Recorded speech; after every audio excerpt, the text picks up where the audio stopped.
లేచాక మనం ఒకటే దండం పెట్టుకోవాలి, స్వామి నువ్వు ఈరోజు నాకు ఈ రోజు ఇచ్చావు, నేను ఈ రోజు అయ్యేంత వరకు నేను నీకు బాధ్యత అప్పచెప్తున్నా, నేను ప్రతిదీ నీకు రిపోర్ట్ చేస్తాను. ఇప్పుడు చూడండి, పిల్లలకి డబ్బులు ఇచ్చారనుకోండి పాకెట్ మనీతో, దాంతోపాటు నాన్న ఏమేం ఖర్చు పెట్టావు కూడా రాయాలి అక్కడ, దాంతోపాటు ఎక్కడెక్కడ ఖర్చు పెట్టావు బిల్లు కూడా పట్టుకా రావాలి అని అంటే ఎంత జాగ్రత్తగా ఉంటామని. అందుకే ప్రతిరోజు ప్రొద్దున లేవగానే మాకు ఒక ప్రాక్టీస్ ఉంటుందండి, భక్తులందరికీ తెలిసి ఈ విషయం. వెంటనే లేచిన వెంటనే భగవానుడికి నమస్కారం చేసి, స్వామి ఈ రోజు ఇచ్చా ఆచార్య అనుగ్రహం, గురువులని ప్రార్థన చేసుకొని, స్వామి నేను రాత్రి కల్లా నీకు హిసాబ్ అంటే చూడండి మొత్తం కూడా మీకు అప్పచెప్తాను ఏమేం చేశాము అని అంటే, ఎవరినైనా మనం ఇబ్బంది పెట్టగలుగుతామో చెప్పండి? అసలు మన మాటలతో కానీ చేష్టితములతో కానీ ఎవరిని ఇబ్బంది పెట్టలేమండి మనం. ఎందుకంటే స్వామి చూస్తున్నాడు అనే భావన మనకు ఉంటుంది కాబట్టి. అందుకే భక్తులు ఎప్పుడు కూడా ఎవరిని ఇబ్బంది పెట్టరట. ఇంకొకళ్ళు మనల్ని ఇబ్బంది పెట్టినా దానివల్ల మన మనస్సు విచలితం అవ్వదట.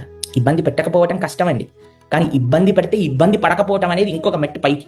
ఎందుకో తెలుసా అండి, ఇది ఎలా సాధ్యం అవుతుందో తెలుసా అండి? ఒకళ్ళ నేచర్ అర్థం చేసుకోవడానికి. వీళ్ళు ఇంతే, ఇంకా మారరు, వీళ్ళ కర్మ అని అంటారు చూడండి కొంతమంది కొన్నిసార్లు. ఇంకేం చేస్తాం, చెప్పి మనం వీళ్ళు ఇంతే అండి. సపోజ్ కొంతమందికి సర్కాస్టిక్ గా మాట్లాడే ఒక లక్షణం ఉంటుందండి. ఎందులో అయినా సరే సట్ అని సర్కాజం వదులుతూ ఉంటారన్నమాట. మనకు తెలుసు అనుకోండి వీళ్ళు ఇలానే మాట్లాడతారని, వాళ్ళ మాటల వల్ల మనం ఇబ్బంది పడాలి. కాబట్టి మనం ఎవరిని ఇబ్బంది పెట్టకూడదట, వేరే వాళ్ళు పెట్టినప్పుడు మనం బాధపడకూడదట.